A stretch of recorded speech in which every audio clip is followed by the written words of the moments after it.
Welcome back in our class.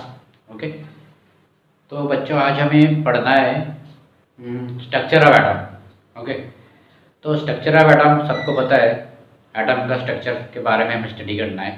ठीक है, लेकिन इसके बारे में जो कुछ स्टडी कुछ लोगों ने साइंटिस्ट लोगों ने की थी, तो उनके जो पहले जो पॉइंट थे एटम के बारे में, तो क्या थे वो हमें उसके बारे में स्टडी करना है। ठीक है, सबको पता है एटम यानी individual part of a substance. ठीक है नहीं, आखिरी अगर हम सब्सटेंस को डिवाइड करते जाएंगे तो एक स्मॉलेस्ट पार्टिकल हमें मिलेगा, individual particle, that is called as, हम उसको एटम बोलते हैं, बराबर।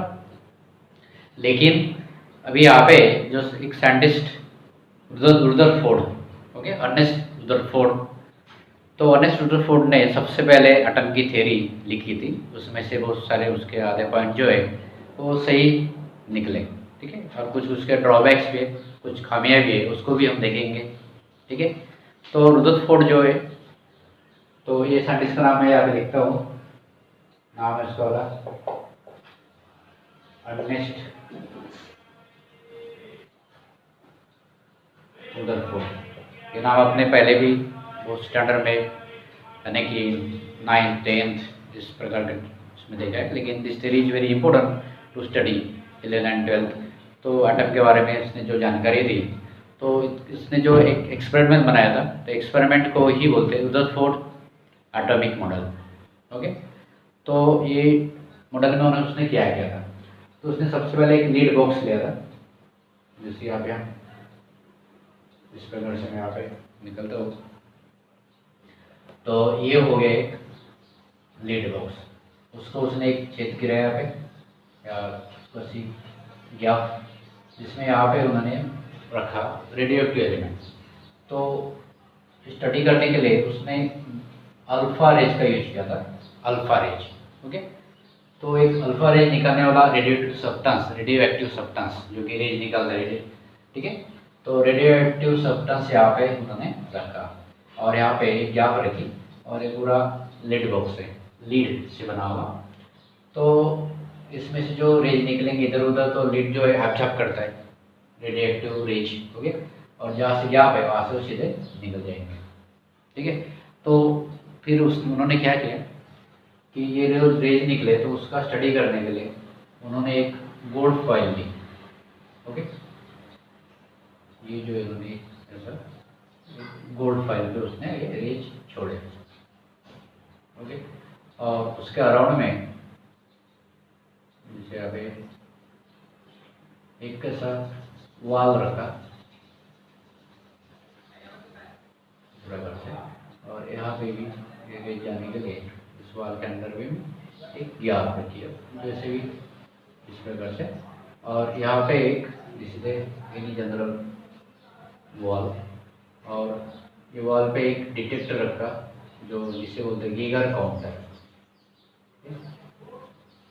गीगर काउंटर, ठीक है, तो डिटेक्टर मूवेबल रहता है, यहाँ से ऐसा वो घूमते रहता है, और जब भी अल्फा पार्टिकल आया तो उसको वो स्कैन करता है कि यहाँ पे अल्फा पार्टिकल मौजूद है कि नहीं है।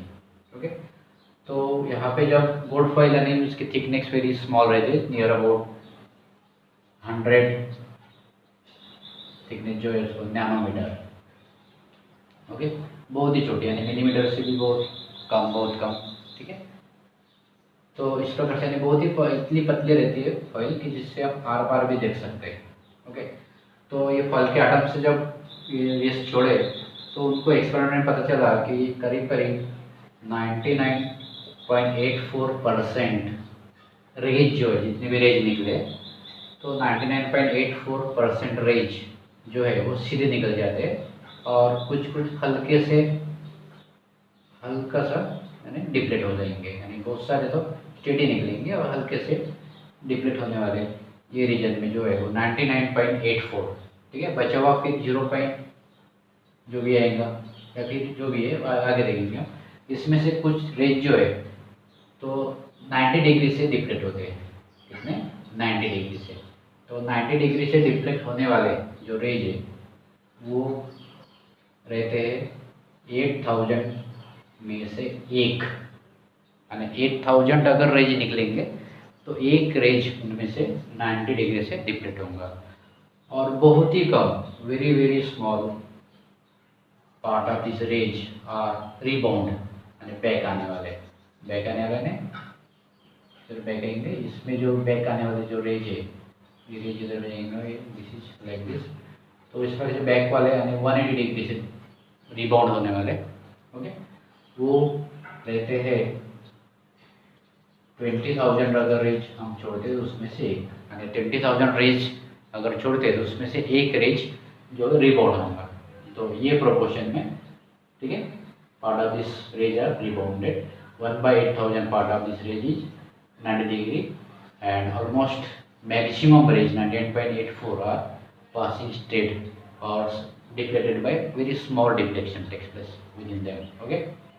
तो इस प्रकार से ये एक्सपेरिमेंट उन्होंने बताया ठीक है। तो आगे उन्होंने फिर यही एक्सपेरिमेंट के जरिए उन्होंने कुछ पॉइंट निकाले। तो वो पॉइंट को ही बोला जाता है उसकी थ्योरी यानी atomic theory of Rutherford that is Rutherford atomic theory. तो उन्होंने यहाँ पे बताया कि जैसे कि बहुत ज़्यादा से ज़्यादा रेज जो है वो स्ट्रेट निकलते हैं, इसका मतलब एटम में एम्प्टी स्पेस ज़्यादा होंगी ठीक है और बहुत ही कम रेज वापस आते रिबाउंड होते हैं। अब ये अल्फा पार्टिकल पे कौन सा चार्ज रहता है पॉजिटिव चार्ज ओके। तो अगर पॉजिटिव चार्ज रिबाउंड हो रहा है इसका मतलब उसमें भी कुछ तो पॉजिटिव चार्ज है जिसके कारण वो क्या रिफ्लेक्ट हुए रिपल हुए ओके।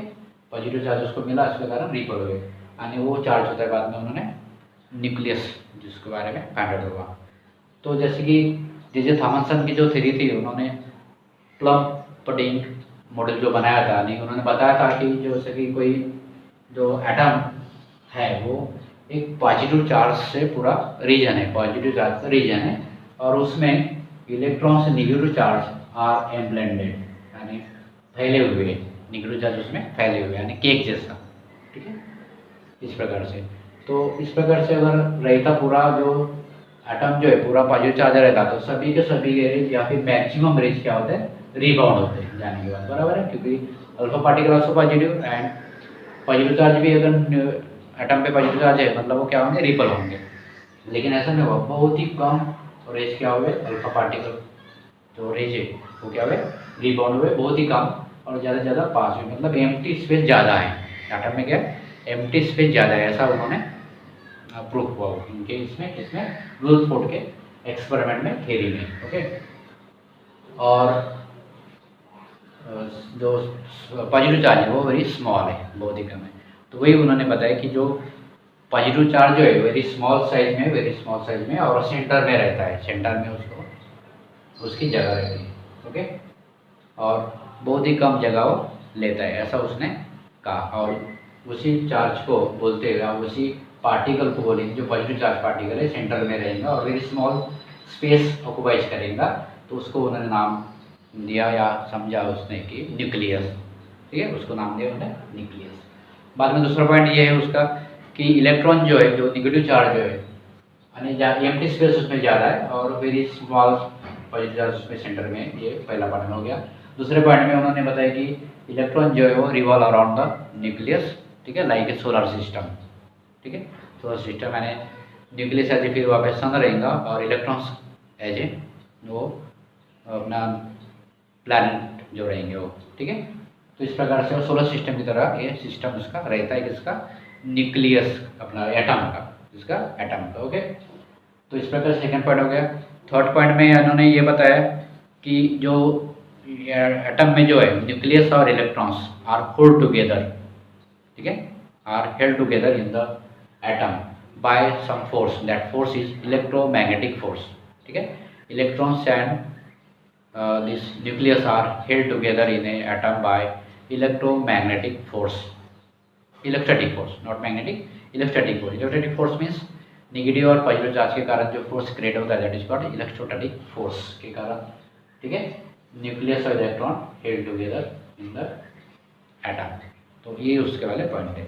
अब इसमें कमजोरियाँ खामियाँ क्या थी उसके वाली यानी ड्रॉबैक्स क्या है उस तरीके।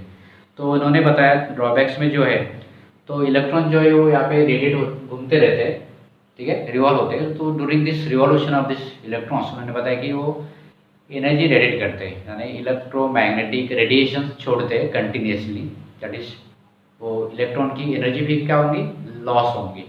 तो एनर्जी लॉस होती रहती है, ऐसा उन्होंने बताया था।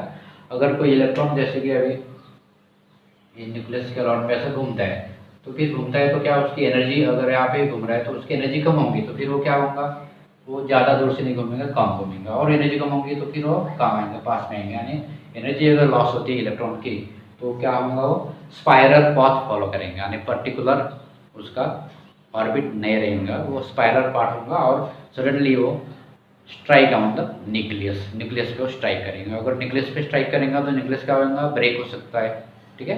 It should not be stable, but actually it is found that atom always stable, ठीक है, और स्टेबल ही रहता जब तक कि कोई रिएक्शन नहीं होती, ठीक है, कोई भी उसमें एक्टिवेशन, कोई भी बम्बार्डमेंट नहीं होंगी कोई भी एटम पे, तब तक कि वो स्टेबल ही रहता है। लेकिन इनके थ्योरी के हिसाब से तो इलेक्ट्रॉन हमेशा स्ट्राइक करते रहेंगे न्यूक्लियस पे, तो फिर एटम नेवर भी स्टेबल, लेकिन एक्चुअली एटम भी स्टेबल रहता है। तो ये उसके वाली ड्रॉबैक का होगा, ठीक है। और दूसरा और एक ड्रॉबैक उसका वाला ये भी रहता है कि जो इलेक्ट्रॉन का डिस्ट्रीब्यूशन है, distribution can not be explain on the basis of this theory, ठीक है। तो इलेक्ट्रॉन डिस्ट्रीब्यूशन यानी इसके में जैसे हमें पता है कि एटम में एनर्जी लेवल रहती है, फर्स्ट और जिसको हम ऑर्बिट बोलते हैं, एनर्जी लेवल मीन्स ऑर्बिट। तो first orbit, second orbit, third orbit, उसके हिसाब से इलेक्ट्रॉन वहाँ पे रहेंगे, कौन से इलेक्ट्रॉन कहाँ पे रहेंगे, उसकी एनर्जी कितनी रहेंगी, ठीक है, लेवल के हिसाब से। तो इस प्रकार की जो थ्योरी है, यानी कि electron distribution can not be explain, ठीक है, on the basis of this Rutherford theory. तो इस प्रकार की जो ड्रॉबैक्स है, वो ड्रॉबैक्स भी दूर करने के लिए बाद में नेक्स्ट और एक साइंटिस्ट है, उसकी थ्योरी भी हम पढ़ेंगे, ठीक है, वो बोर साइंटिस्ट है, तो उसकी थ्योरी हम नेक्स्ट पीरियड में हम उसको देखेंगे। तो इस प्रकार से रदरफोर्ड की थ्योरी जो है, इस प्रकार से आपको ये समझ में आ गई होंगी, ठीक है। तो ये उसका जो थ्योरी का है, तो ये थ्योरी बहुत इंपॉर्टेंट समझने के लिए, समझने के बाद फिर हम एटम के बारे में अच्छी तरह से स्टडी कर सकते हैं, और आगे की थ्योरी हम नेक्स्ट इसमें देखेंगे। ओके, तो हैव अ गुड डे। और आपको ये थ्योरी रिवाइज करना है घर में, जिसके कारण आपको ये लिखने में दिक्कत ना हो। ये बोर्ड में भी पूछा जाता है, और ये थ्योरी के कुछ पॉइंट जो है वो एंट्रेंस में भी रहते हैं, तो बोर्ड के इसके कंपेयर में ये थ्योरी इंपॉर्टेंट रहती है, ठीक है। तो okay, have a good day.